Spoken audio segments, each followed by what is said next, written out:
kallis rahvas, digikoopikusse. Täna on neljapäev, 23. oktoober ja meil on jälle võimalus mõtted vahetada targa ja tubli Eesti mehega Andrus Suklesega. Tere, Andrus! Tere, Ülle! No täna on meil päris palju arutada, sest et geopoliitilised sündmused on minu arvates hullemad kui pead pööritavas karussellis. Et adresseeriks ja arutakski täna võib-olla siis neid sündmusi, mis on viimase nädala jooksul toimunud. Olulised rahvusvahelised kohtumised, jutuajamised, ehk alustame siis sellest, mis toimus nädal aega tagasi, eelmisel neljapäeval. Ootamatult helistas Venemaa president Putin Trumpile. Neil oli pikk jutuajamine, kuskil 2,5 tundi, väidetavalt üks kõige pikemaid vestlusi üldse. Ja järgmisel päeval kohe hopsti oli kohtumine Zelenskiga, kes lendas uhkelt kohale, lootis saada neid tomahawke. Aga Trump ütles, et sorry, meil on neid endalegi vaja ja teatas rõõmsalt, et hoopis Putin ja tema saavad varsti kokku Ungaris ja üleüldsegi võib-olla hakkavad tunnelitki kaevama Venemaa ja Ameerika vahel ja et kuidas Zelenskile hoopis see plaan meeldib ja paar päeva läks mööda ja tuleb välja, et vist ikka seda kohtumist seal Ungaris ei tule. Ja küsikski sinu käest, et mis on nagu sinu selline tunnetus või mõte või analüüs, et kus me siis praegult selle välispoliitikaga oleme ja mis toimub, sest tundub, et hetkel nagu keerleb kõik kaosesse. Et mis on Euroopa positsioon, et mis see lõppstrateegia on ja kas seal üldse ongi mingit strateegiat? Sest praegult on väga sellised vastandlikud oletused ja mõtted, et see kõik on teadlikult niimoodi organiseeritud. Teine pool ütleb, et ei, et Trump on lihtsalt nõdrameelne, kes ei ole võimeline otsuseid vastu võtma. Nii et mis sina sellest arvad? No vaata, Ülle, vaatame nagu ajaloos tagasi, et mis on Ameerika riiklik ametlik poliitika juba Bideni ajast on nii-öelda strategic defeat ehk siis, et strateegiline Venemaa hävitamine või võitmine. Ja mitte keegi ei ole seda poliitikat nagu muutnud. Ehk siis, et venelased väga hästi teavad ju seda, et ameeriklaste ametlik poliitika on nende strateegiline, mitte hävitamine, aga ütleme võitmine. Seda ei ole ju keegi muutnud. Ja kõik see muu teater, mis seal ümberringi käib, noh, venelased mängivad seda väga oskuslikult kaasa. Noh, sa tead ju väga hästi, et Trump räägib üks päev ühte juttu, teine päev teist juttu, talle meeldib olla kuningas. Mark Rutte, see kintsukraapija, ütles, et ju tädi annab meile relvasid. No, ehk siis, ja Putin on ka selles suhtes tark mees, ta oskab täpselt öelda õigel ajal, mida vaja, et Trumpi ego nagu silitada. Küll aga fundamentaalselt ei ole mitte midagi muutunud ja see kõik, mis täna nagu toimub, kas Ukraina ümber või Gazas, see ei, noh, seal mitte midagi ei muutu, sellepärast et kui meie lakeid ja propagandistid kiljuvad ainult seda, et venelased on agressorid ja venelased on täiemahuline sissetung ja provotseerimata ja noh, siis midagi ei ole ju kaugemal tõest. Sa tead väga hästi, et see oli täielikult provotseeritud. Nagu Signe Brzezinski kirjutas 1997. aastal see suur malelaud ja ta tegi selle tohutu analüüsi, et venelastele ei meeldi NATO ja Euroopa Liidu laienemine, aga ta jõudis järeldusele, et seal ei ole mitte midagi, mida venelased saaksid teha, sest neil lihtsalt ei ole võimekust. Meie oleme ainukene jõud maailmas. See oli 1997. aastal. Ja noh, neil oli absoluutselt õigus, et pärast Nõukogude Liidu kokkukukkumist oligi Ameerika hegemoonia oli täielik. Mitte keegi ei suutnud neile vastu saada. Kus nüüd Brzezinski tegi fundamentaalse vea? Ta kirjutas oma raamatus ka seda, et see on täiesti välistatud, et Venemaa ja Hiina võiksid koostööd teha. Nii, mis on siis täna nagu reaalsus? On ju, number üks.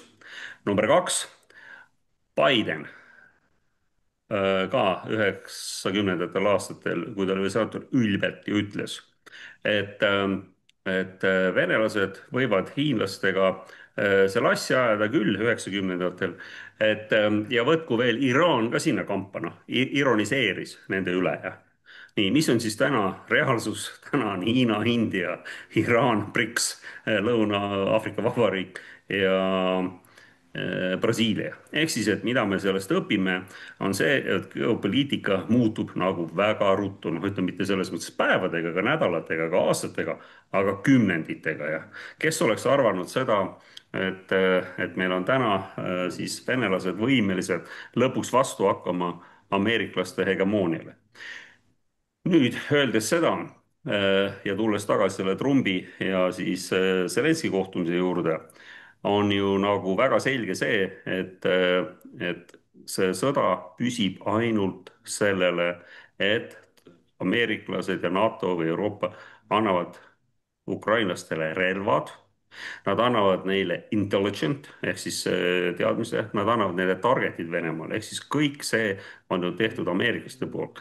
me ju teame väga hästi, noh, on nagu niimne rääkida, et seal ei ole ei NATO sõdurit. NATO sõdurid on seal, kes neid relvi ju aitavad sihtida, annavad sihtmärke. see on ju selge, et täna sõdib juba Venemaaga NATO. nüüd Tomahawkide üleandmine, noh, see on niisugune naeruväärne ja nagu naljakas, sellepärast et Trump ütles, noh, korra ütles ta nii, korra ütles ta naa, aga korra ütles ju niimoodi, et ei, me siin ise ei anna, aga me anname eurooplastele Tomahawkid ja siis eurooplased annavad siis ukrainlastele. no ühesõnaga, ainukesed eurooplased, kellel on Tomahawkidega leping tehtud, on hollandlased. ja nagu sa tead, Tomahawke saab, eks ju, lasta nii maa pealt, lennuki pealt kui ka laeva pealt. ja siis hollandlastel on laeva pealt, nad on isegi katse teinud fregati pealt, lastes selle Tomahawki välja. küll aga nende delivery hakkab alles 27. aastal. ehk siis, et kui keegi tahab midagi ukrainlastele anda, ja siis see peab olema pärast 27. aastat, noh.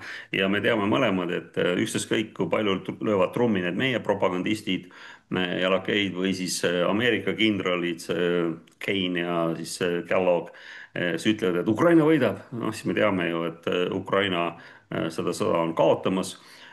viimased andmed olid see, et AWOL ehk siis põgenenud ja sellest, nendest väeosadest lahkunuid on ukrainlasi sõdureid on 239 000, keda taga otsitakse. no see on ikka päris suur number. ehk siis, et mis on kõige küünilisem, Ülle, mis on kõige küünilisem, on see, et Euroopa Liit on nüüd täna läinud seda meelt, et seda sõda jätkata. ja miks? Sest meie liit on täielikult moraalselt korrupeerunud. meil on Macron, Starmer, Merz, kelle approval ratings ehk siis toetus on rahva seas 20%, isegi Macroni 13% ehk siis 87% on ta vastu. ja see, et ta ainult jääb võimule, on see, et tema narratiiv on ju olnud, et Venemaa, kui meie ukrainlased Venemaal ei sõdi, siis venelased on kohe Pariisis, nad on kohe Berliinis, nad on kohe Londonis.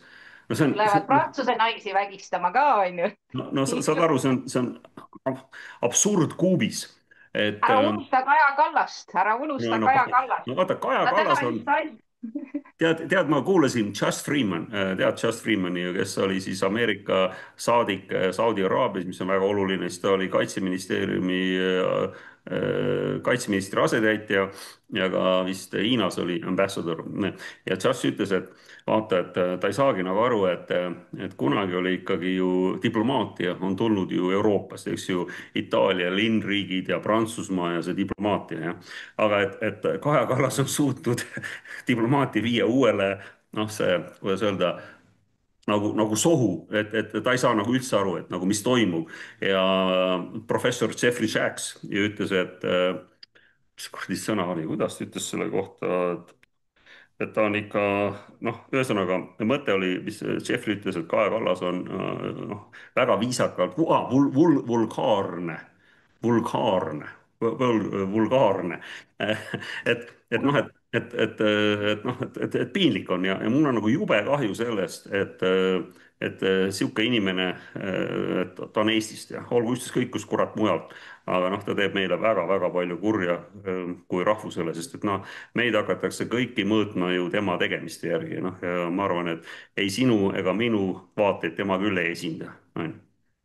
no ja see teeb ka mulle muret ja võib-olla eestlased, kes Eestis elavad, seda nii väga ei taju, aga väliseestlased, kes elavad Eestist väljaspool, kes kuulavad tihedamalt alternatiivset meediat, no põhimõtteliselt kõik need alternatiivse meedia analüütikud ja poliitilised superstaarid on seda Kaja Kallast nüpeldanud.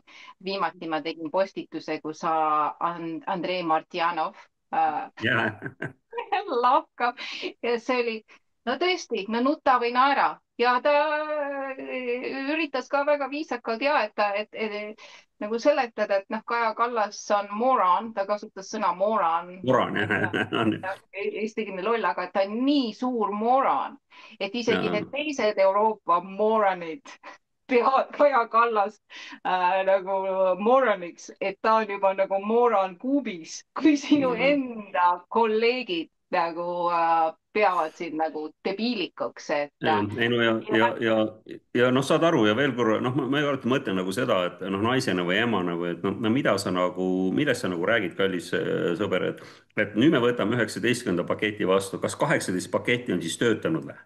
On nagu midagi muutunud või? Noh, ma ei saa nagu sellest aru, et nemad suruvad Venemaa põlvili ja sellest Venemaa saab ainult tugevamaks ja siis tuleme jälle ringiga sinnasamasse tagasi, kus Siim Brzezinski ütles, et Venemaa ja Hiina ei saa mitte mingil juhul sõpradeks ja reaalsus on täna see, et nad on nagu suured sõbrad ja võtavad veel Indiagi sinna juurde, noh, Trumpi ju mäletad, ütles, et ta paneb 500% Indiale tariifid ja indialased ostsid, riiklikud firmad enam ei osta, erafirmad ostavad veel rohkem Vene naftat ja see on nagu reaalsus. ehk siis, et see aeg on ümber, 90-ndad, kus sa käisid mööda maailma ringi, võtsid malaka ja andsid kõigile pikki pead, kes ei kuulanud sinu sõna. ja inimesed ju ütlevad, kuule, vana, mine puhka jalga, kui sa ei taha meiega äri ajada, me teeme omakeskis äri. ja noh, täna on reaalsus see, et maailma populatsioonist vähem kui 10% on siis öelda nii-öelda collective west ja siis ülejäänud on globaalne south ja kõik muud riigid kokku. ja vaata, Larry Johnson tegi kihvti siukse nagu see map, mis on see kaart jah, et veel 90-ndate keskel oli, kus Ameerika oli nagu punase värviga ja see trade, mis tehti, maailma kaubandus oli 90% maailmast oli punane. siis täna on 90% maailmas sinine ehk Hiina. Hiina ütleb samamoodi ja vaata, mis hiinlased tegid. Trump seal kobises midagi, Hiinas vist väga hea, ei luba neid rare earth metalle ega seda magneet enam Ameerikasse eksportida. tahavad teada, kas see läheb sõjatööstusesse või kuhu ja kogu sõjatööstus ei ehita nad enam ühtegi pommi, mida seal Ukrainale või juutidele saata, kui hiinlased neile ei anna neid haruldasi muldmetalle, sest see on väga oluline komponent seal. ja noh, et see, et nad hakkavad neid ise kaevandama, see on miljardid dollarid ja aeg, mida täna kellelgi ei ole. nii et noh, see on nagu uus reaalsus. ja hiinlasedki ütlevad ju väga selgelt, et te enam ei, you not gonna bully, noh nagu koolikiusaja, noh. Ameerika käib ja mind nagu häirib see, et mida kuradi Kaja Kallas, mis sul nagu öelda on, kes sa oled selline, no mida sa kobised seal, noh. Kes sa oled selline, on sul mingi armee või on sul mingisugune majanduslik võim? Euroopa Liit kukub kokku, Prantsusmaal on lahingud, Inglismaal on lahingud. Sakslased ütlevad, et meie sotsiaalprogrammid tuleb kinni panna. sul ei ole raha, aga kõik saadad Ukrainasse, et ukrainlasi tappa. Noh, kus see loogika on? ja sõda lõpeks ära kohe, kui Trump lõpetaks Ukrainale relvade ja abi saatmise. aga ta ei saa seda teha poliitiliselt, sellepärast et seal on ju need Rubiod ja Ratcliffe'id ja igasugused teised tropid, kes on need neokonservatiivid ja noh, nende jaoks on Kello, sõda vaja. ära unusta Kellogit. ja meil ju Kellogg ja Kein ja Petrus ja saad aru, see Petrus ka veel, kuradi ise olid ju Afganistanis, sa ei saanud nendest kuradi pastaldest ja halatidest vendadestki jagu, noh. Sa lähed nüüd Venemaale, kellel on tuumarelvad, noh kurat, nagu mõelge inimesed, noh. Te toote ju õnnetuse kõigile, noh. ja ei saa, omal on 20% ja vähem approval ratings või see toetus rahva seas, ma räägin rahvast praegu, ma ei räägi sellest. ja noh, minu arust Eesti valimised näitasid selgelt ära, et selle reformiga on nagu kõik, aga noh, jällegi halb lugu on see, et ega need isamaalased ju pole teistsugused. Noh, see Solman ju ütleb talle, et teeme nüüd nii, et Eesti riik ei toeta Iisraeliga, noh, kohe läheb ju kisaks, noh, kuradi vana sajanist ja juutresk. nojah, veel Eesti valimistest ei taha üldse rääkidagi, see oli ikka nagu väga nukker tulemus, mis seal toimus sisepoliitiliselt. et esiteks ikka on see vana küsimus üleval, kas me saame usaldada e-hääletamist. väga tugevad tendentsid näitavad, et me ei saa usaldada e-hääletamist, mis omakorda jällegi ka kisub rahva motivatsiooni maha, et üldse hääletama minna. Hääletas vist seekord ainult 56% rahvast, no mis iseenesest kas oli selline vähemalt nagu üle poolegi, aga kus on see ülejäänud pool?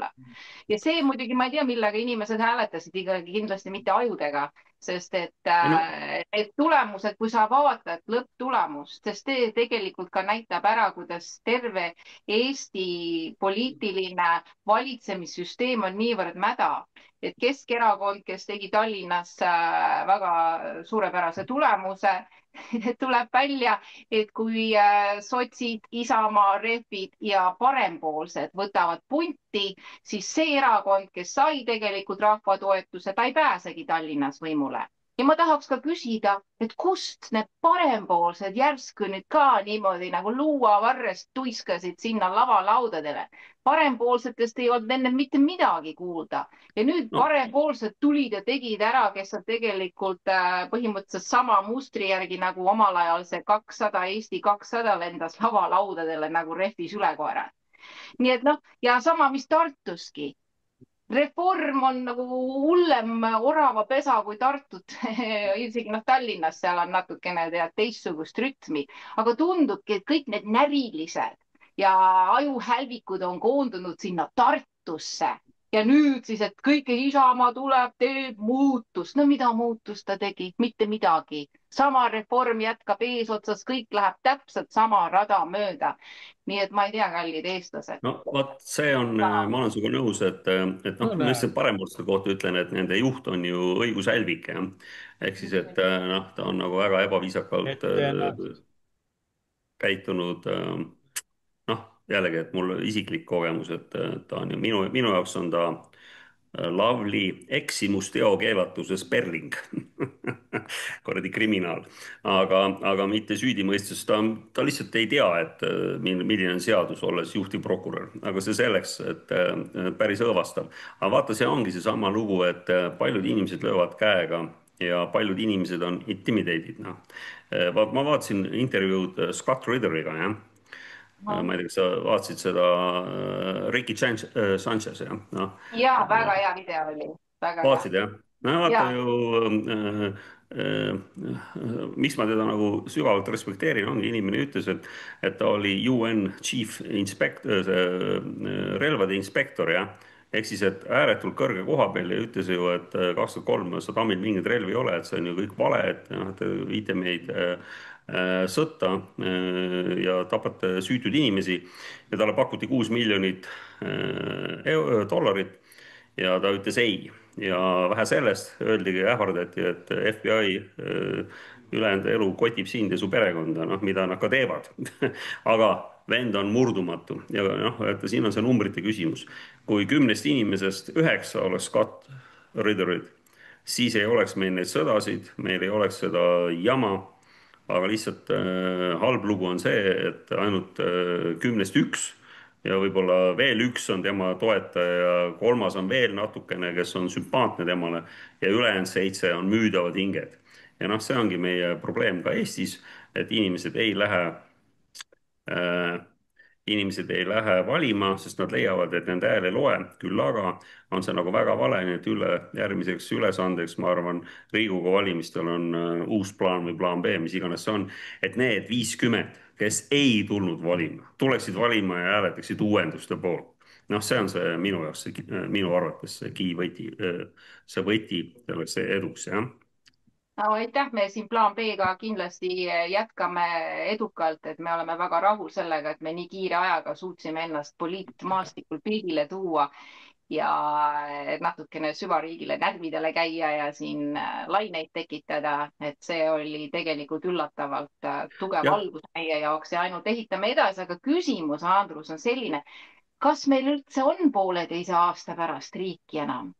See on nagu legitimate, õiglane küsimus, et noh, tead, noh, kui Kaja Kallas midagi ekstra lollust ei tee, siis ma arvan, et ikka on, noh, sest et vaata, noh, kuigi need protsessid toimuvad kiiresti, siis kui nad saaks Hiina Ameerika asemele, siis ma arvan, et tema poliitika on selgelt see, et mitte oleks sõdasid. vaata, Hiinas oli 1300, ütleme laias laastus 1350 kuni 1860 ei olnud ju sõdasid. Näppude peal üles lugeda, üksikud ühe käe näppudel. kõige selle 500 aasta jooksul, eks ju, siis niikaua, kuni inglased sinna tulid ja sõjaks läks sealt. Et nende ja siiani, kas on Hiina kedagi rünnanud? Või noh, ütleme enne sisseendsi, et kas venelased on kedagi rünnanud? Noh, see oli ju venelastele selgelt eksistentsiaalne oht ja seda nad ju rääkisid 10 aastat. Mis 10 aastat, 2007, 2007, kui Putin pidas Müncheni julgeolekukonverentsil kõne, et kallid sõbrad, et ei saa ju niimoodi, et teie meie arvelt oma julgeolekut parandate, et noh, et see ei sobi meile, et noh, et kui noh, ja mina ei saa siiani, ma ei tea, miks nad ei ole seda teinud, miks venelased ei ole Kuubale uuesti rakette pannud, noh, pane Orešnikut Kuubale, vaata, mis onu Donald räägib, noh no või ega ei tea, võib-olla tuuaksegi ka omad trumbid viimasel hetkel välja, sest tagasi nüüd pöördudes selle konflikti juurde, et üks on nüüd selge, et trumbiga arvestada ei saa, et kas tahtlikult või mittetahtlikult, aga ta ei ole võimeline andma konkreetseid ja püsivaid otsuseid. Ja praegult ongi ju, kui sa vaatad kahe riigi sellist suhtlemisstiili või diplomaatilist stiili ja taset, siis Venemaa on olnud algusest peale väga selgete eesmärkidega, mida nad ei ole muutnud kogu sõjaperioodi vältel, mis see nüüd on kestnud siin 3,5 aastat. Venelased räägivad kogu aeg ühte ja sedasama, ühte ja sedasama ja ameeriklased, noh, mulle viimati nüüd vaata pidi toimuma ju selle Rubio ja Lavrovi kohtumine, eelkohtumine, mis valmistaks ette selle Budapesti kohtumise. Ja kui ma kuulsin, kuidas Trump eelmine nädal hõiskas, et oo, nad lähevad kohe Ungarisse seal Orbani juurde kohvi jooma. mu esimene instinkt oli see, et seda kohtumist ei tule, sest et teades, unless välja arvatud juhul, kui ameeriklased suudavad anda mingi kindla ja vettpidava positsiooni, sest et venelased selgitasid juba seal Anchorage'is Alaskal, kui nad siin viimati kokku said, mis on tegelik olukord ja mis on nende eesmärgid, et see, mille peale praegult kogu lääs rõhub, et ceasefire, põhimõtteliselt see on siis relvarahu? relvarahu, rindejoone külmutamine, et see jääb ära. Et tuleb aga hakata Ülle, tegelema juurpõhjustega ja korraks nagu Trumpil läks lamp põlema, tuli välja kohtumiselt, ütles, et jah, et me hakkame nüüd, et relvarahu on nagu välistatud, et me hakkame tegelema muude asjadega ja nüüd jälle aga ei no arvatavasti vaata, aga Rubio ja Ülle, Lavrov, jah. Ülle, siin ju meie Euroopa töölid ju tegid ju seda ajupesu talle, sest et vaata, kas sa paned tähele, mis ka Jazz Freeman ütles, et diplomaatia ongi see, et sa räägid inimesega, kellega sul ei ole ühesugused vaated, et aru saada, et näha asju läbi tema silmade, jah. aga kui Kaja Kallas ja kogu see kamp on ju kogu aeg öelnud, aga meie venelastega ei räägi, meie venelastega ei räägi ja nüüd järsku ütlevad, et aga venelased, nemad on süüdi, nemad ei taha läbirääkimisi. No kuule, vaata, minu arust on üks hea test, mille ma soovitan kõigil seda teha, meie kuulajatel ka. tõuske püsti, sirutage parem käsi välja, niimoodi õla kõrguselt. ja nüüd sügage pead ja seda kohta, kus selg ja jalad kokku saavad korraga. samal ajal. no ühesõnaga, kui seda teha saad, mina olen sinu kõige suurem fänn. Seda, mida tahavad eurooplased, ennem oli see häda, et et me ei räägi venelastega, venelased ütlesid, noh, et lepime kokku, eks ju, nagu sa tead, Komelis hakkasid läbirääkimised juba 6 päeva pärast seda spetsiaalset operatsiooni ja lõppesid seal selles Istanbulis, jah, kus siis oli peaaegu kokku lepitud kõik, juba šampusekorgid lendasid ja lendas kohale Boris Johnson oma jutuga, ütles, et ei, meie toetame Ukrainat, et venelased on vaja auti lüüa. nii, ja nüüd needsamad inimesed kolmastad kiljuvad, et ei no Vene ei taha läbi rääkida. aga ise te ju olite, tegite seaduse, Ukraina tegi seaduse, et tohib venelastega läbi rääkida. no mida te siis nagu tahate, kuradi pead ja seda kohta ühele samal ajal sügada, noh, ja kogu see propaganda ja trumm lüüakse, et nii on normaalne, unustades ära, mida te ise paar aastat tagasi rääkisite, noh. ja nende, noh, vaata jällegi seesama asi oli, et, et, et oh, mul läks nüüd jutt või see mõte ära, ma nägin ühte seda kirjutist siin, aga jälle tagasi minnes sellega, kui venkud ju või venelastel see esimene nii-öelda täiemahuline sissetung 180 000 sõduriga, siis nad ju kohe 6 päeva pärast tõmbasid ju tagasi ja ütlesid, et davai, lepime kokku, et näete, et sellest tuleb ainult jama ja ukrainlased tahtsid kokku leppida. täna on ju, mis demokraatlikust Ukrainast ma räägin, sõjaseaduste alul valitsetakse, kõik, kes kobisevad või kes pole nõus, ütleme eliidist, need lüüakse maha või pannakse vangi. Suurem osa rahvast ei toeta seda sõda ja noh, kui sa mäletad, Zelenskõi tema presidendivalimised olid ju see, et tema on rahupresident, tema tahab venelastega rahu. Ja oo pärast jaa. seda on ta, jah, just, kõik need on jälle uksest välja visatud, nagu Trumpki ütles, tema on rahupresident. kes seda Ukraina sõda sponsoreeris, et see sinna jõuaks? Trump, kes oli 17 kuni või 16 kuni 20, mis ta oli seal võimul ja 17 jaanuarist hakkas ja siis tema oli see, kes tegi 20 CIA baasi. CIA oli juba valmis selleks, et minna Venemaale ja teha režiimi muutust, jah. onju. saad Jaa. aru, kes andis neile offensive relva? räägime jälle nagu reaalsusest. mis oli? detsember 21 ütlesid venkud, kuulge, nii ei lähe, meil on siin 8 punkti, et need on vaja läbi rääkida. nii, mis siis oli? ameeriklased ütlesid, ai, mine puhka jalga. siis 30. jaanuaril rääkis Biden selle Putiniga ja ütles, et Putin ütles, et neid offensive ehk ründerelvasid ei tohi Ukrainale anda, jah.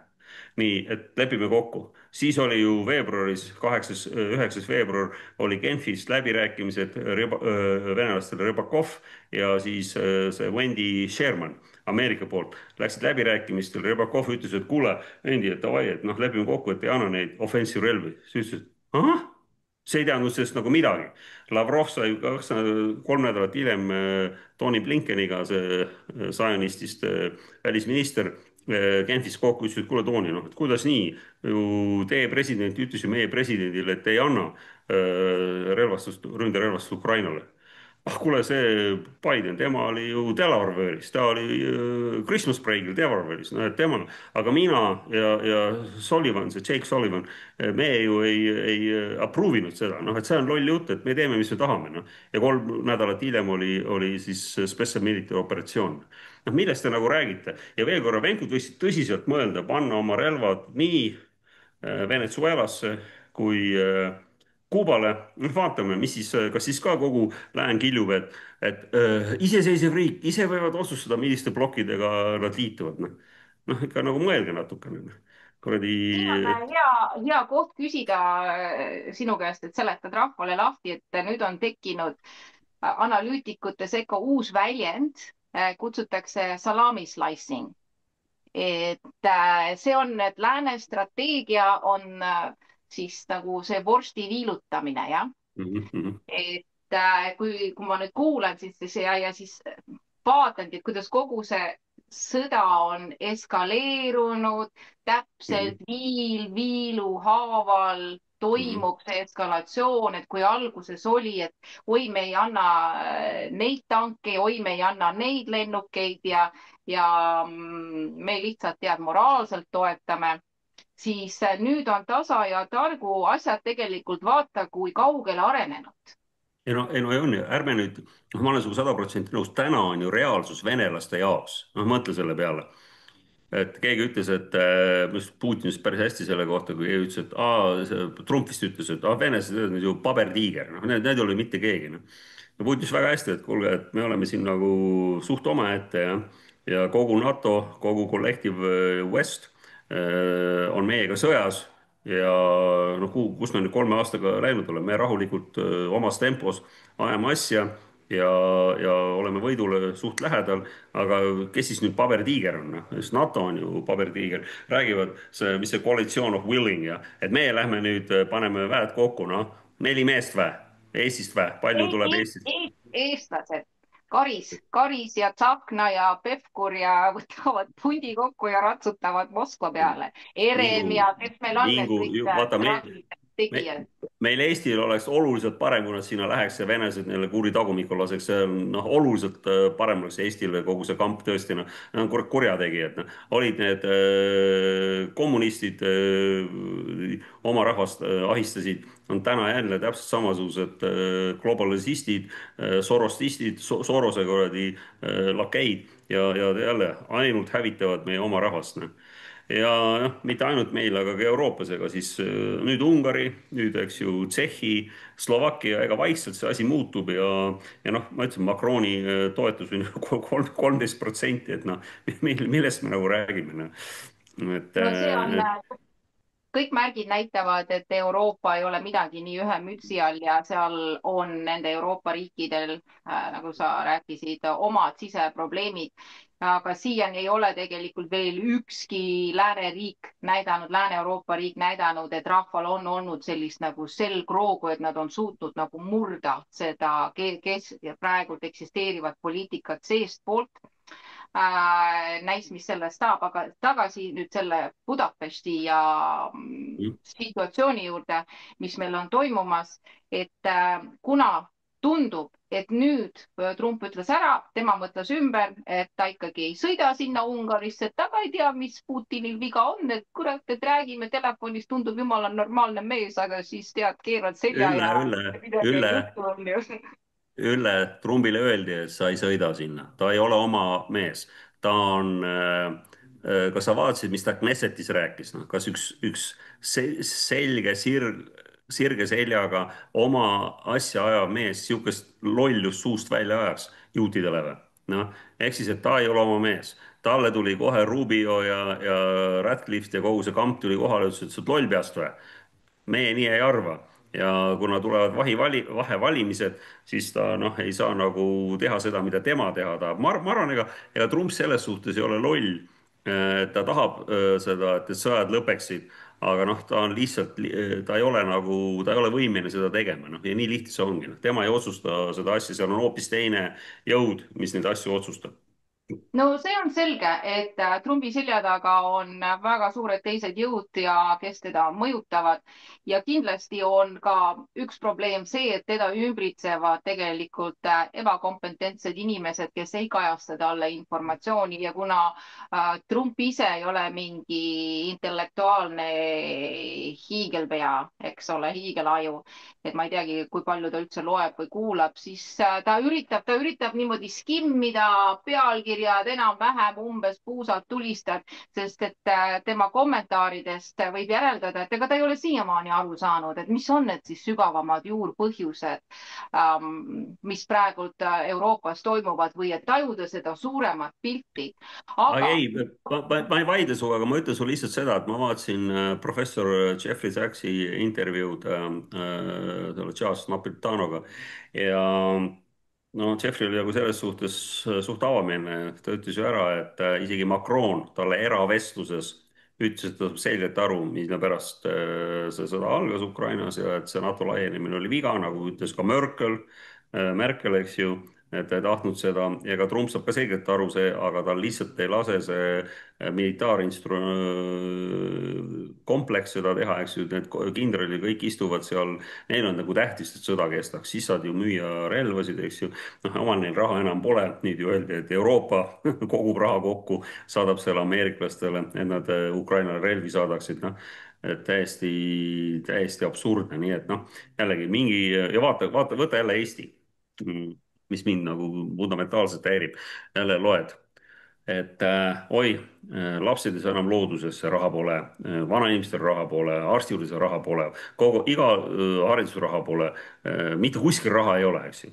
ja siis me võtame 3,6 miljardit ja igalt poolt isegi ahjutoetuse, jätame inimestele, teeme neile nii keeruliseks selle, et raha jääb seisma, nad ei saa seda küsida, sest see on nii absurdne, see toetuse taotlemine ja siis paneme selle riigikaitsesse. ehk siis mis siis reaalsus on? täna ju kohe sulle öeldakse, et kuule, kõik tahavad relvi osta, relvade hinnad on tõusnud ja siis, kuna see on nii suur saladus, siis me sellest rääkida nagu eriti ei saa ja siis on need vahendusfirmad ja igasugused inimesed, üks käputäis inimesi saab Eestis väga-väga rikkaks ja ülejäänud ühiskond mädaneb. ja noh, kui Eesti inimesed seda nagu tahavad, siis jõudu ja jaksu teile. Mina selles osaleda ei taha. ja nii lihtne see ongi.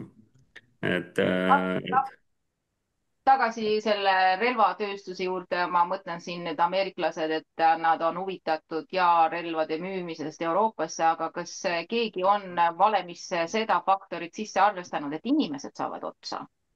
Et ega need no relvad ise ju ei lähe püss laskma no vaata, kuskile. sa rääkisid vorsti slaissimisest, noh, tehti ju see koalitsioon, tahtekoalitsioon ja no lihtsalt loll lugu on see, et brittidel pole isegi nii palju enam mehi, et üks jalgpallistaadion neid täis panna ja 70 000 meest on, noh, arvestades sellega, et ainult 20 000 saaks rindele minna, sul peab rotatsioon olema, noh, ma ei ole military ekspert, aga ma kuulen jälle neid, kes nagu seda on ja nemad ütlevad, et noh, et see ei ole tõsiseltvõetav vägi ja noh, võib-olla noh, vaata, siin on jälle see, et mis mulle nagu tundub, mulle võib tunduda väga valesti, aga ka täna on niimoodi, et NATO nagu laguneb, ameeriklased ei jõua, neil on võhm otsas, ei jõua enam hoida kogu maailma oma hirmuvalitsemise all, sest mitte, et nemad oleksid nõrged, vaid teised saavad tugevaks, nagu Hiina ja nagu Venemaa ja Iraan.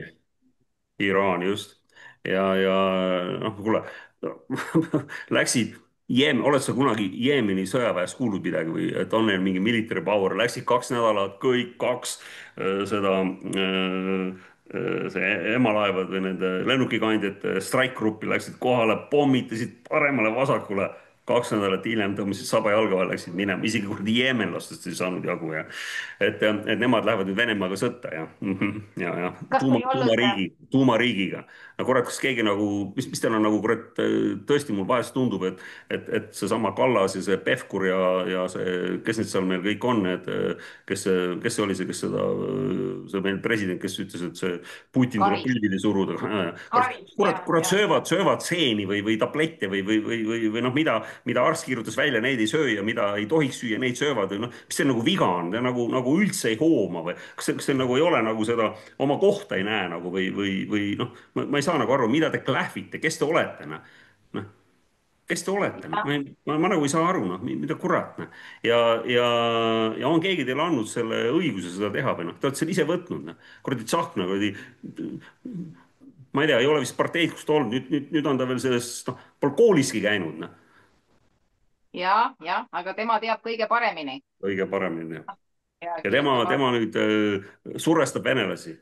ma ütlen, ükskord talle pannakse pasunasse ja noh, mina ta küll kaitsma ei lähe, tõesti, no kuradi, oh raisk. arvestades siis nüüd sellist hetkeolukorda, kus tundub, et suht kiiresti on need õilsad diplomaatilised eesmärgid läbi kukkunud.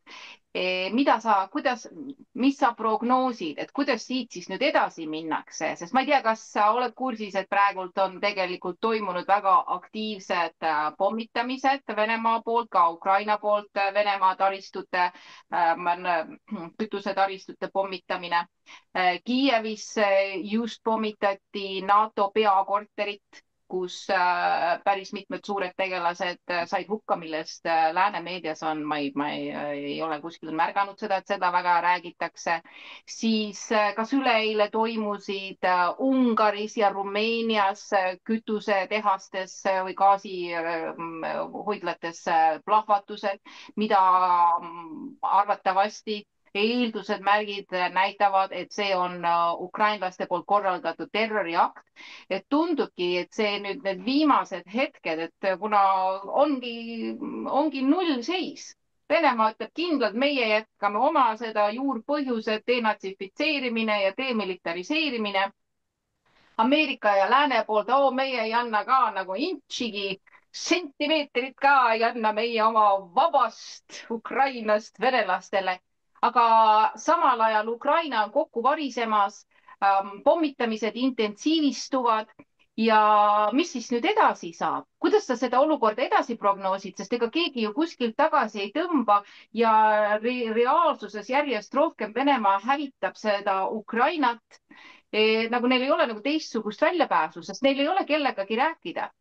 ja külm ja talv on ju tulemas, 60% Ukraina infarast on, energiataristust on andmete kohaselt halvatud või punkavad seal mingi poole kohaga.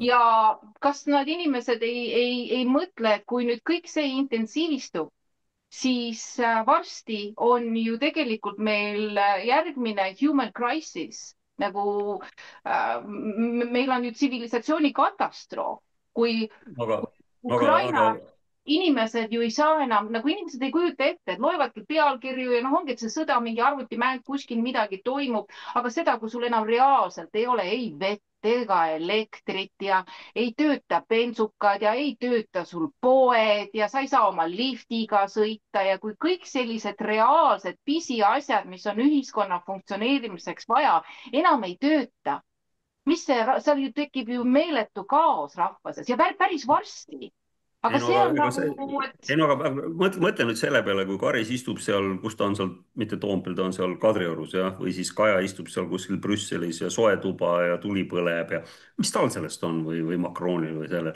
Need on ju ukrainlased, noh, need on need, tead, need olid, noh, las need olla no.. ja sul on absoluutselt õigus, et venelased kõik räägivad, et oi, venelased ei võta territooriumi, venelased ei tee seda. venelased pole kunagi territooriumi järgi läinud. mäletad? kommünikee, Istanbuli kommünikee, kõik Ukraina oleks säilitanud kõik oma oblastid, välja arvatud Krimmi. ja jällegi, ma nagu ei saa aru sellest, et millest te nagu inimesed räägite. mis kuradi Krimm on Ukraina oma? 54. aastal sai Krimm Ukraina omaks, sest ukrainlane Hruštšov sai peasekretäriks ja ühe sule liigutusega andis selle Ukrainale. see on Venemaa osa olnud ja 1850 oli ju Krimmi sõda, kus ka paljud eestlased sõdisid inglastega selle Krimmi pärast. noh, ma ei tea, kus kuradi osas ta on siis Ukraina osa olnud, lõpetage ära. ja noh, meile peaks see olema üldse nagu noh, homme tõused setud püsti, ütled, et kuule, et me ei ole Eesti osana. no mis siis nagu meil riigis öeldakse? noh, ma ei tea. et noh, millest te nagu räägite? ja neil oli see võimalus. Öeldi eurooplaste poolt, Boris Johnson, ei, sõdige edasi, me toetame teid, me surume venelased, me võidame venelasi. noh, täna neil on vesi ahjus. venelased, nad ei võta territooriumi, sest neil ei ole seda vaja. Nad hävitavad Ukraina sõjaväge, et neil ei oleks sõjalist ohtu. samamoodi nagu sina ütlesid, ka neid NATO instruktoreid. ja kui tulevad veel sinna need tomahawk'id, jah, no siis läheb tuumasõjaks. sest noh, venkudel on iga õigus või ütleme, mis tuumasõjaks, siis pannakse ju Euroopas sõjalistele sihtmärkidele paugud ära. ja ma isegi nagu imestan seda, et Putin on suht tagasihoidlik olnud, kui oleks samamoodi käitutud ameeriklastega. noh, need lähevad ilma põhjuseta Venezuelasse või Kolumbiasse või ükskõik kuhu või Mehhikosse lihtsalt sellepärast, et neil on rahvuslikud huvid. ja siis järsku öeldakse, aga kellelgi teisel ei tohi rahvuslikke huvisid olla kui ainult meil. ja mängud selles suhtes ju ütlesid, meil aega küll. ja, ja noh, mina ei tea, kust need inimesed oma numbrid võtavad. võib-olla nad teavad midagi, mida siis ütleme, luure keskagentuur ei tea, aga täna on ikkagi see, et iga ühe venku kohta hukub 8 kuni 10 ukrainlast.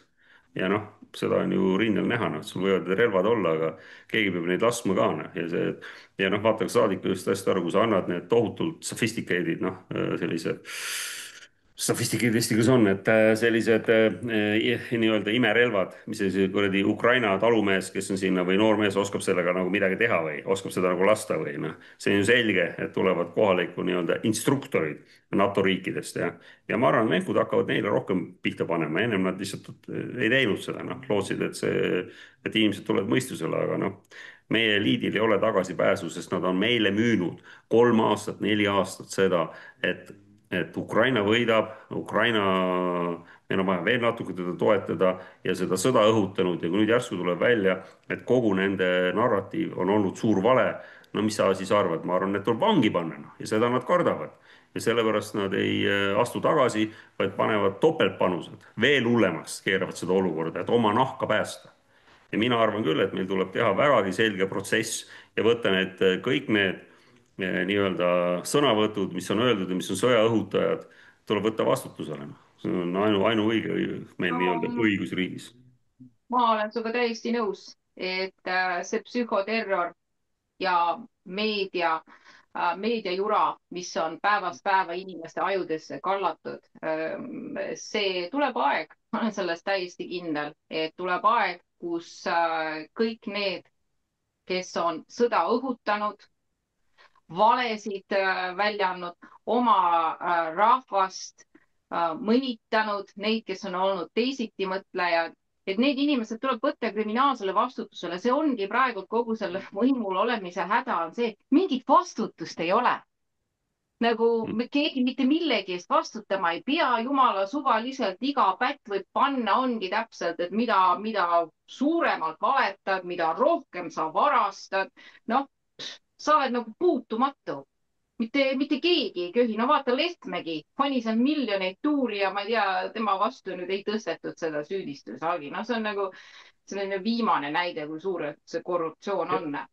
Mulle nagu meeldis, ma ei tea, ma ei vaata Eesti Televisiooni eriti, aga vahest kaks asja, mis mulle jäid silma viimati vaadates, üks oli see, kui see ajaloolane Seisov rääkis siis sellest, kuidas siis tegelikult on palestiinlased korraldasid juutide vastu genotsiidi.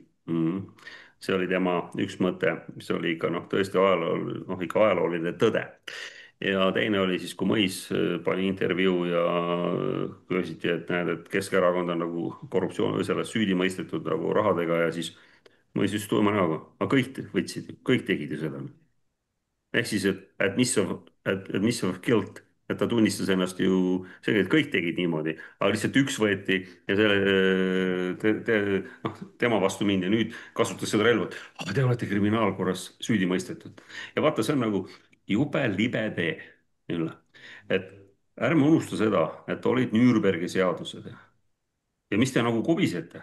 Nürnbergi seadused olid, juudid tulidki panna kuradi kollane täht rinda ja olidki sellised, võeti asjad käest ära ja väga odava hinnaga aga mis siis meil teisiti on?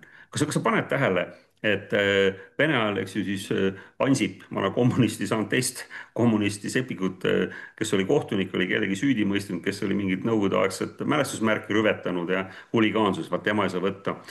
tema ikka oli väga halb inimene ja mõistis kellegi süüdi selles, et see noh, aga see oli ju seadus, on ju. ja nüüd järsku ütleb, et aga tegelikult oli see seadus, see ei olnud õige seadus, aga täna jällegi me mõistame Keskerakonna süüdi, sest see seadus on selline, ja samas teise partei linnapea ütleb, et kuule, me tegime täpselt samamoodi, kõik tegid. ja siis seadus nagu ei tööta või noh, jällegi eksimus teokeelatuses, ma ütlen sulle, Ülle, see on nagu kõige põhilisem, mille taha tuleb tänapäeval pugeda ja öeldagi, et mul on eksimus teokeelatuses ja kurat, katsu sa siis mind süüdi tunnistada, kui meil siin Lavly Perling teeb uusi edusamme ja saab kuskile volikogusse ja tahab peaministriks saada, noh siis on ikka päris kole lugu, noh siis ei saa enam ka Euroopas elada, siis tuleb juba kuradi otsitakse Aafrikasse või Aasiasse jah, ei tea enam jah, kuhu elama minna, et kus siis see normaalne ei ühiskond no on. kuule, see ei ole nende Eesti ainult see, ma ei tea, see looja, jumal, kes iganes ta ma olen sündinud Eestisse, see on minu Eesti ka, kerige kuradile. oli ta Nõukogude aeg, sihuke kuradi jauramine ja jura tuli, täna on täpselt samamoodi, noh. tõsta sild, me oleme väike rahvas, me võiksime kõigiga saada hästi läbi, me võiksimegi rahvusvahelist õigust austada ja kõik respekteeriksid meid, kõik riigid, aga me oleme kellegi klähvid, sülekoerad, lähvimisi. Kes me oleme mingit siuksed? Aru, mingit noh, vabadust ja iseseisvust ei ole meil juba ammust ajast ja see teebki meele nii nukraks, et kuidas selliste võltsloosungite ja demokraatia all vehitakse mingite moraalsete õigustustega ja samas tegelikult moraalist ja vabadusest ja iseseisvusest, no me oleme ikka valgusaastate kaugusel, et tegelikult ei ole nagu mitte midagi muutunud. Ja ma tahaks öelda nagu korraks ka veel selle sõna demokraatia, mida ma olen siin nüüd mõtisklenud ja vaata, käisin Kreekas, kus on demokraatia kants häll. kaapas ja Sokrates ja Aristoteles ja mõtlen, et jällegi, kus on võetud sõna, mingi idee ja kuidas seda on täiesti moonutatud ja väärastatud.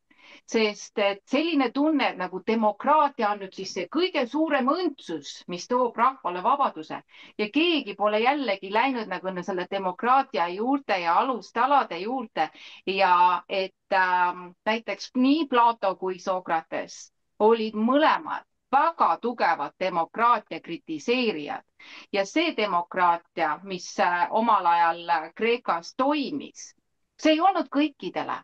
Demokraatia ei tähendanud seda, et iga matt saab hääletada, sest et Platose sõnade järgi see ongi nagu kõige suurem oht pättidel võimule saada. vanas Kreekas hääletasid ainult vastavalt haritud meesterahvad, kes käisid siis seal nii-ütelda oma platsi peal koos ja vaidlesid ja pidasid kõnesid ja diskuteerisid ja et see hääleõigus oli ainult teatud intelligentsel seltskonnal, kes suutis ennast ka väljendada ja ta suutis põhjendada. Nii et kallis rahvas, et seda demokraatiat meil nüüd ei tasu nüüd nagu üle ülistada, sest et see demokraatia on tegelikult üks kõige ohtlikum valitsemisviis.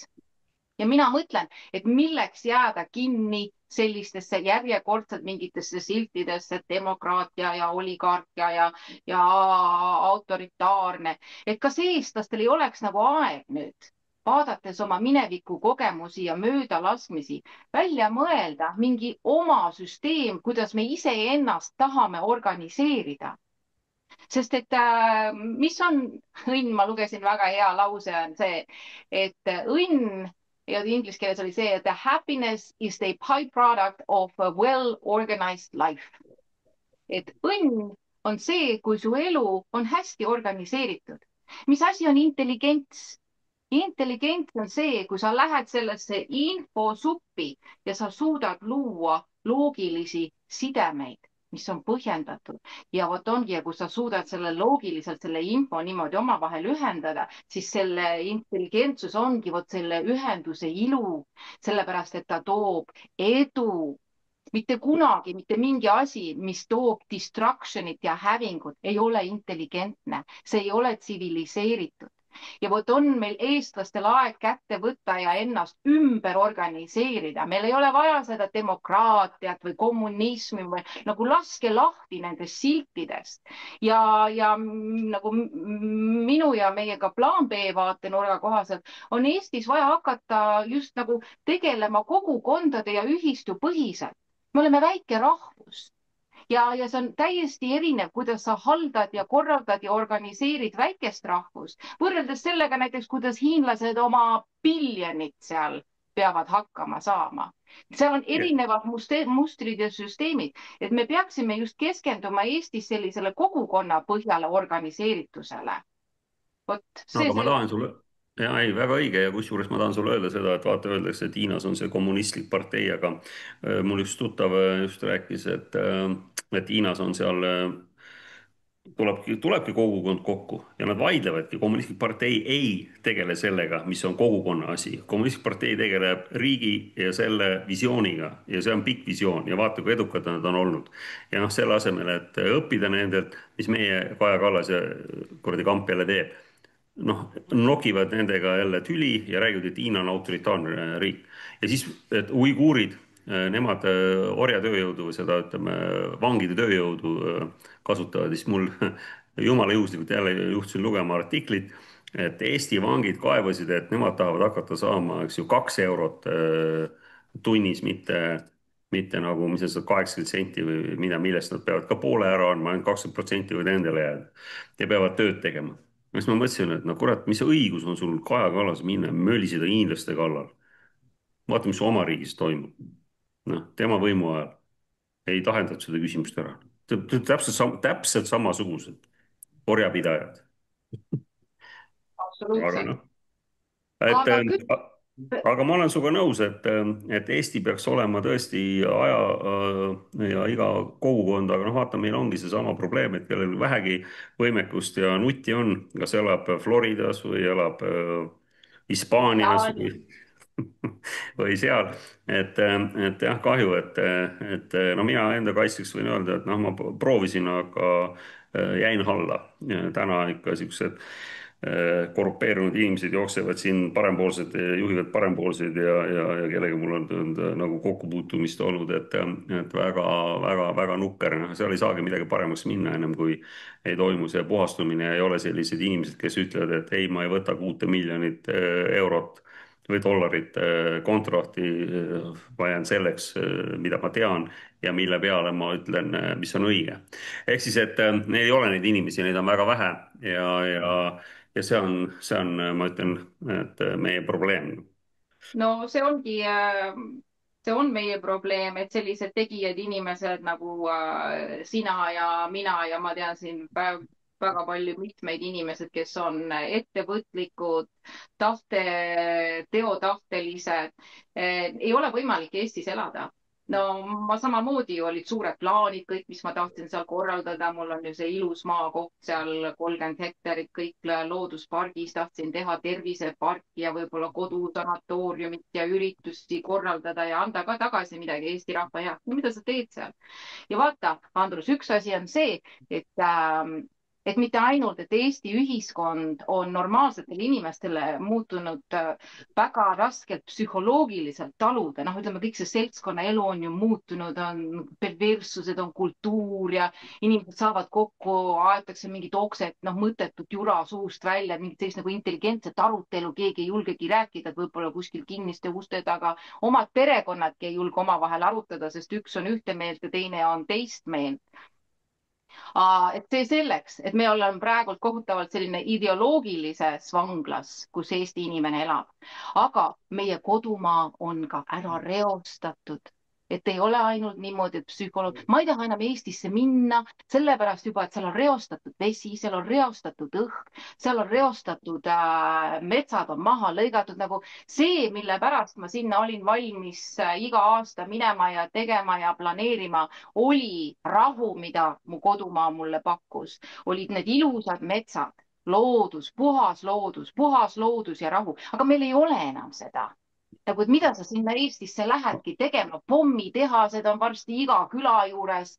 noh, ei no ja mis see väljavaade on, et mida sa, see armastus Eesti vastu, see ongi ainult varsti selline nukker nostalgiline mälestus, sest et see reaalsus, mis vastu vaatab, kuidas kõik on ära mürgitatud, inimeste ihud, ajud, vaim, loodus, noh, see on ju tegelikult väga katastroofiline.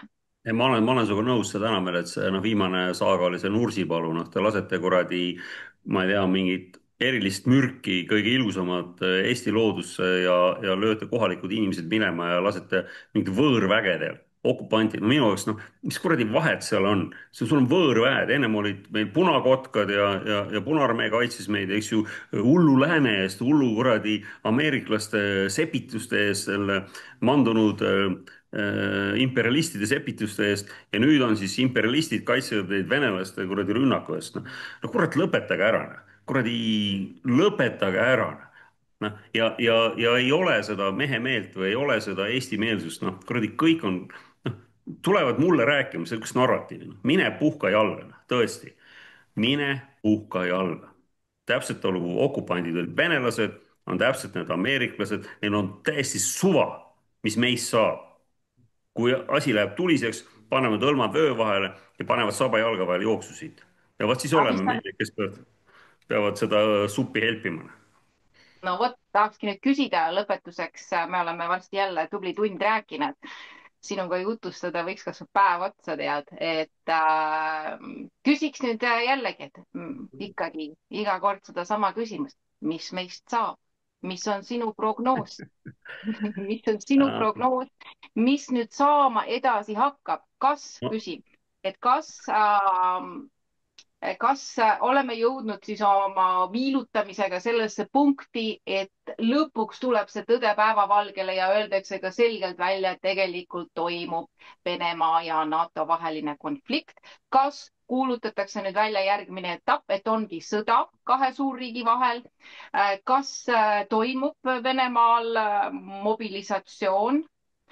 kas Balti riigid satuvad tulema, mis saab Balti riikidest, mis tulevikku sa näed meile praegu, arvestades seda, et no mitte keegi ei anna kuskilt mitte sentimeetrit ka järgi? no vaat see on see tõsine probleem ja noh, et jällegi, et mitte nagu ütleb ka John Mersheimer või Jeffrey Sachs, et noh, mitte ühte, kust nagu tuleb see idee üldse, et venelased lähevad Berliini või Pariisi või esiteks neil ei ole seda võimekust ja teiseks ei ole neil seda tahtmist, noh.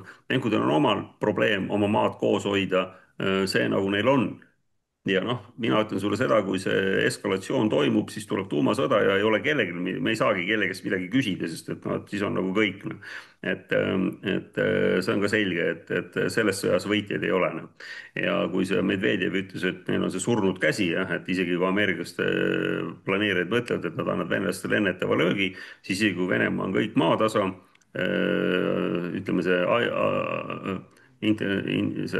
artificial intelligence või nende see löök tuleb vastu nagunii ja ongi kõik noh. Ehk siis, et noh, et sellel kursil me nagu liigume, aga no mis meisse puutub, noh, siis on nagu Nõukogude Liitki kukkus kokku, siis Euroopa Liit kukub kokku ja NATO kukub kokku, ega siin nagu midagi muud ei ole, NATO-t ju ei ole vaja, miks on NATO, keegi ei suuda mulle selgistada, võib-olla ma olen nii rumal inimene, et ma ei saa aru sellest, miks sul on NATO-t vaja. NATO oli ennem, oli vastukaaluks Varssavi lepingu organisatsiooni riikidele, oli. Nõukogude Liitu Varssavi lepingu organisatsioon saadeti laiali ja öeldi, et me ei taha sõda. Nii, NATO ainult laienes. Ja NATO, räägitakse, on kaitseorganisatsioon. Millal oli NATO sõda? 99 Jugoslaavias, 2011, 2001 Afganistan, 2003 Iraak, 2011 Liibüa, Sudaan, Süüria. ainult lase käia, kuidas on NATO kaitseorganisatsioon on ainult inimesi rünnanud ja tapnud ja noh, kurat, ma arvan, et noh, ameeriklased saavad selgelt aru, et nad ei jõua seda asja koos hoida ja see asi laguneb ja minu arust oleks nagu mõistlik, mis mulle tundub, oleks mõistlik istudagi laua taha, ukrainlased, venelased, eurooplased, ameeriklased, istuda laua taha ja öelda, okei, mis on kõigi rahvuslikud huvid, kuidas me peame seda lahendama, et kõik tunneksid, et nende huvid on kaitstud ja et ei lahendaks oma seda julgeolekut, ei laiendaks teiste inimeste arvelt. Noh, see on meie jaoks on tähtis see, et venelased, te elate sealpool Narva jõge ja seda Peipsi järve, saame läbi, meil on oma seadused, teil on oma seadused. Kui tulete siia, saate nagu teada, igal põõsa tagant saate tina, igalt poolt lendab droon, noh nagu te saite Afganistanist teada, eks ju, ja ameeriklased kaovad siit minema, britid kaovad siit minema, need hullemad aferistid on britid üldiselt, noh. Igal pool nad ainult no see ongi üks kurja juur on seal Briti saarte peal, kes jah. on, endal neil mingit sõjaväge erilist ei ole, aga nemad No on need need on need ussitajad, nemad on need imperialistlikud, ussitajad, nemad on need ässitajad, nemad teevad on, neid suuri on, geniaalseid plaane koos oma Mossadi ja CIA-ga. absoluutselt. ega ongi, ega praegult ei olegi ju valitseva mingid riigid, praegult ongi need Just luureinstituudid. ja noh, kindlasti tasuks inimestel vaadatagi seda, mis Tucker Carlson tegi selle 9/11, noh, selle septembri rünnakute kohta dokumentaali, noh, väga, ma olen 2 osa vaadanud, et väga hästi ja praegu toimub täpselt sama, aga noh, vaata, see on see karmavärk, et nagu Nõukogude Liitki kukkus kokku oma raskuse all ja kiiremini, kui me arvasime, noh, on seesama situatsioon ja tuleb uus tulemine, noh, ma olen selles suhtes optimistlik, et noh, et lihtsalt läheb veel natuke aega ja ennem peab ma usun, USA finantskollaps peab toimuma ära või noh, selles mõttes, kui ikka hiinlased tõmbavad juhtme, ega seal pikka pidu ei ole. Ja Euroopa on sama ju. Et noh, tohutu tohutu rahatrükiga võid sa seda asja natuke edasi lükata, aga noh, kui fundamentaalseid struktuurseid muudatusi ei toimu, siis vaesumine jätkub. Noh, Euroopa praegu ju vaesub, jääb tehnoloogiliselt maha. Mida me teeme, ainult teeme uusi regulatsioone, aga ega ju kõik vinguvad, et asjad on kallid, aga keegi ei räägi sellest, et mida me saame teha, et rohkem teenida. Ainult tema sanktsioone, seda ei tohi teha, teist ei tohi teha. meil on moraal, mis kuradi moraal, ma ei tea ühtegi sanktsiooni Iisraeli vastu, kes kuradi korraldab genotsiidi ja lääne kaldal võtab lihtsalt inimeste käest maad ja majad ära ja lööb nad minema ja jube kihvt, noh. Ja vot see on rahvusvaheline õigus. Iisrael pole ju alla kirjutanud ka ÜRO nendele regulatsioonidele, et nad ei tohiks olla isegi ÜRO liige, noh, kuna nemad ei võta, jah. Iisraelil ei ole ju isegi mitte korralikult defineeritud riigipiire. noh, riik ta on. See on juba omaette teema, vot. aga ma arvangi, et võib-olla siis nüüd teeme tänaseks mikrofonid lahti, kallid kohvikukülalised, et kellel on küsimusi, siis palun andke endast märku. jah, tervist, tervist ka minu poolt. ma tervist, Maarja. teen siis otsa lahti, ma kuulasin väga huvitav vestlus, nagu tavaliselt seda digikohvikut tuleb jätkata. Et sinna alguses oli juttu oli Kaja Kallasest, et ta teeb suuresti kahju Eestile ja mina isiklikult arvan, et ta ongi meelega sinna sellele positsioonile pandud ehk Eesti mainet nii palju kahjustada, et hiljem oleks võimalik siis näiteks Eestit või Baltikumi peenrahaks teha, sest ka sihukest lüket peab maha müüma näiteks USA inimestele, onju. muidu hakatakse karjuma, et oi-oi-oi, mis nüüd toimub. aga kui nihukest jama, see, mis Kaja Kallas on teinud seal, siis need löövad käega, läks see riik, läks, lõpetame selle madina ära ja mis on, onju. Ma olen väga nõus, ma olen väga nõus, et see Kaja on Trooja hobune, ta on meile, see on noh, kurat, see on üks suuremaid katastroofe, ma arvan, me saame sellest teada 10 aasta või mitte 10, võib-olla 5 pärast, aga ma olen 100% nõus eelkõnelejaga. just. ja teine teema, mis läks nagu valimiste peale, et alustame siis nädalatagusest kõnest, Michali kõnest Riigikogu ees. tema sõnad olid need, et tema teeb kõike selleks, et koos ja plaan B ei saaks valitud. eks meil on olemas ka erinevad organisatsioonid, nagu öeldud, õiguskaitseorganid, mis jälgivad põhiseaduslikku korrakaitset. Kaitsepolitseiamet eeskätt, kindlasti teatud ülesannete pädevuses väljapoole on Välisluureamet. Sissepoole on veel Politsei- ja Piirivalveamet, kes tegeleb erinevate nii-öelda vaenu õhutavate ja ütleme, et Eesti riiklust ohustavate elementidega. ja noh, lisaks on Kaitseliit, Kaitsevägi, nii et ma hindaks Eesti ühiskonna sellist valmisolekut mis tahes kõigutamistele ja katsetele väga heaks. mis ei tähenda seda, et neid ei oleks, sest ma näen ka, et viimasel ajal ka poliitilisele areenile on tulemas üha enam neid sõnumeid, mis õhutavad eeskätt allaandlikkust Venemaa suunal, käegalöömist Ukraina suunal. noh, ütleme sellist, kuidas ma ütleks, võltsneutraalsust Venemaa suunal just eeskätt koos, plaan B. sellised seltskonnad on meil ju, kui ma ei eksi, sellel nädala lõpul kohalikel valimistel lausa kandideerimas, nii et küllap neid on, kes üritavad oma platvormile kandepinda saada, aga ma võin küll kinnitada jah, et mina teen kindlasti kõik, et Eesti riigis sellised jõud kunagi ei pääseks sellisele positsioonile, et Eesti põhiseaduslikku korda ohustada. Aitäh. Millisest demokraatiast me räägime, kui peaminister ütleb niisugused sõnad, et nii kui tema paneb paika, kes midagi saab? Ilmselgelt ta panebki, ilmselgelt nad ongi selles täiesti kindlad, et nad panevad. Nad ei saanud, jah, Isamaa läks, aga Isamaa on sisuliselt sama nagu Reformierakond. Ta on ühe pea teine põsk. Ehk siis reform oli juba nii läbi taotud, nüüd keerame teise põse ette ja hakkame sinna littima. ja samamoodi need anomaaliad, okei, e-valimised, aga siin oli samamoodi EKRE poliitikud, kes olid kandidaadid. Nad ju nägid, üks EKRE poliitik kaotas hetkega 100 häält, lihtsalt kadus ära kuhugi, ei tea. plaan B kandidaadid, noh, see on täiesti absurd, kuidas näpuotsaga noh, mina sain 4 häält, onju, seal teised said 2 häält ja me oleme teinud tugevat tööd ja kampaaniat, aga ilmselgelt me ei olnudki mõeldud nii-öelda võitjateks. Need hääled, mis nagu meile tulid, need siis jaotati laiali täpselt samamoodi tehti ju EKRE-ga ja nii edasi.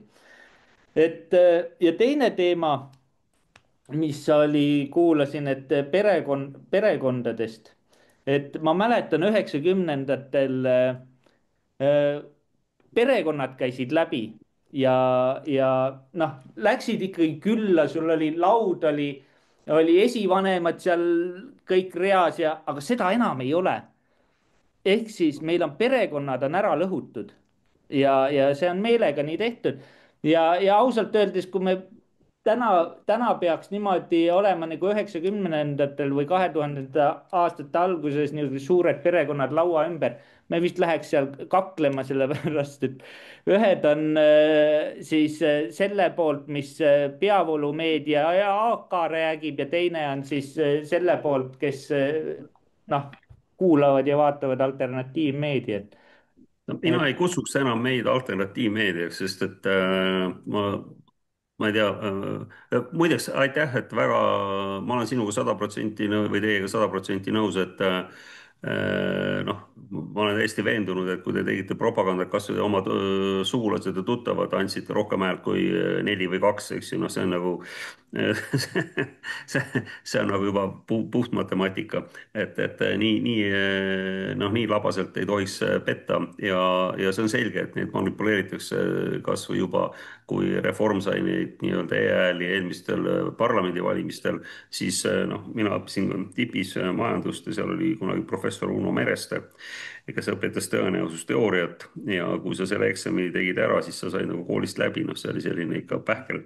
ja see on ju selgelt tõenäosusteooria väänamine ja vägivald või vägistamine Eesti Vabariigis, noh, see ei tule kohe kuidagi välja, et Reform saab e-hääletustel suurem osa häältest, väites seda, et noored inimesed hääletasid nende poolt, et vanainimesed ei hääleta, noh. kas või seesama minu Haapsalu sugulase, kes nüüd kaotas oma valimised, aga tema ema on 95-aastane, istub internetis ja teeb kõik toimingud internetis, kaasa arvatud hääletamine, kõik tema sõbrannad ka, nii et noh, et mul on selgelt tõend selle kohta, et see on täielik bullshit, see on täielik jama. ja noh, ja kui me nii käitume, ega siis me ei saagi ju paremat kui needsamad näod, kes on meid mutta vedanud, veavad veel rohkem mutta, ega siis ju peab tulema uus tulemine. aga aitäh, see oli väga asjalik jutt sinu poolt. aitäh. nii, kas on meil veel küsimusi? Võtke julgelt, küsige julgelt, armas rahvas. ma küsingi, et ma panin selle kostüümi selga.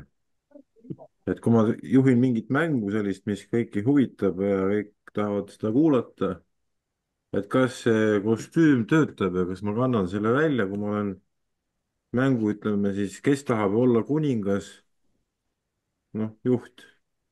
Et kas see väga hästi kostüüm sobib, läheb väga välja? hästi sobib, väga hästi. Sobib, jah?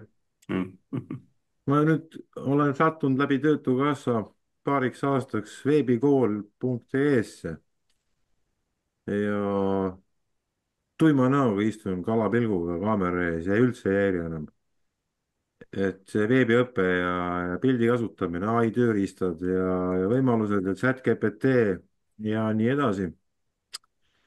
Et need on ägedad võimalused ja ma lihtsalt otsustasin, et ma pean ise pilti ronima ja hakkama rääkima ja mängu juhtima, et külad ja naabrid ja pered käiks läbi omavahel. Just nimelt, mida ma enne just kuulsin, ka mainiti, et inimesed ei käi läbi enam, et seda saab muuta. Aga natuke läheb aega, et mul on Saaremaal praegu on siis, panen 2 pilti üles, mul on ehitasin maja ümber, võtsin sauna välja ja tegin stuudioruumid ja, ja ma pakuks täitsa vabalt välja siin, et ma ei ole seda stuudiot veel avanud, aga ma kohe-kohe teen seda. Ma kirjutan Töötukassale praegu projekti, et sealt saada siis see viimane nii-öelda väike nuts kätte, et siis sisustada, aga ma panen pilte juurde ja plaan B asju ma jälgin pidevalt ja mõtlen, et ka seal on tegelikult hästi hea on vaadata seda, et ikkagi Andro esineb ja räägib, noh, et ei ole nagu ütleme 15 aastat tagasi, kui ma käisin esimestel hoiu-laenuühistu nendel noh, koht, kokkusaamistel, siis oli nagu äge vaadata, et täna Andro räägib ja veenvalt ja kaamerasse ja noh, väga äge.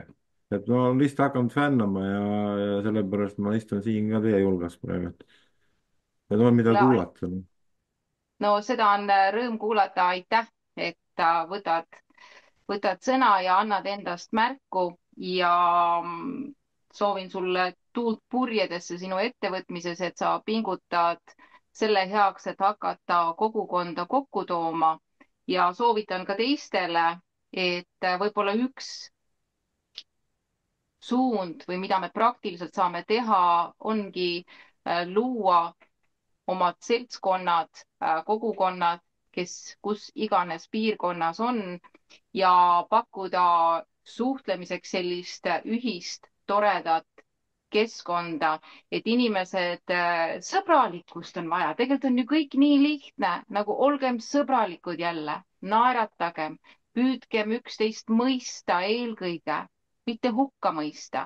Meil on saanud praegult selliseks moodsaks trendiks on ikka kohe kõigepealt arvustada, hukka mõista, kritiseerida, tühistada, häbistada, mõnitada, et noh, keerame siis selle teise poole ja proovime, kas või teesklemegi sõbralikkust, et venitage see naeratus näole ja püüdke öelda teisele inimesele midagi positiivset ja püüdke ka näha teise inimese lugu, sest igal lool on alati kaks poolt ja see ongi praegult meie rahva suur häda, et ainult aetakse ühte joru ja tuleb nagu ärgata sellest ideoloogilisest soustist, et halloo, peske oma ajud puhtaks tagasi ja lihtsalt kuulake ka ära vastaspool, argumenteerige, aga see nagu oma õiguses kinni hoidmine, see on noh, see on lihtsalt masendav. Aga kui luua selliseid kogukondlikke kohti, kooskäimise kohti ja jälle taaselustada selline ühiskondlik läbikäimine, siis võib-olla ehk lähevad asjad paremaks. Nii et aitäh, et sa seal pingutad ja muidugi ka tore, et sa seal nüüd veebis esinemist oled harjutanud. ja, noh, ma panin korraks ülesse, kas tuli sinna chati fotod. Chati tuli, aga me ei saa praegu need sinna, nad ei tule nagu ekraanile.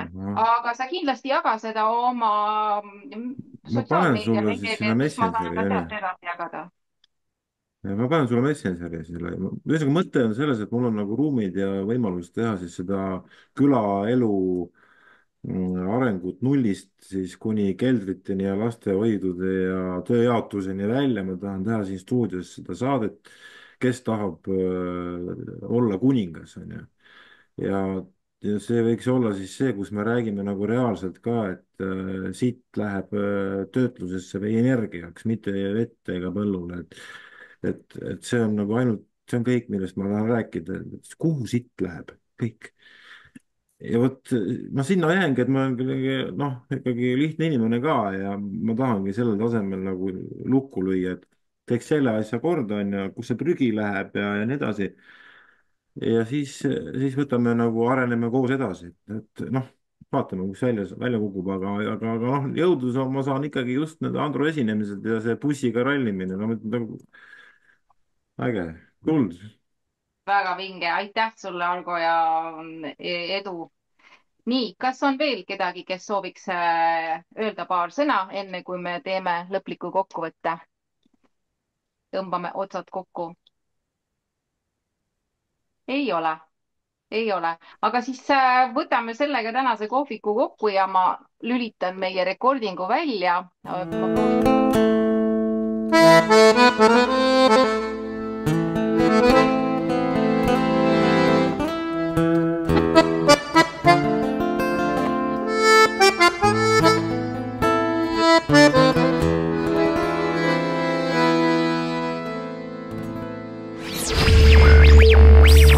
meil on Eestile plaan B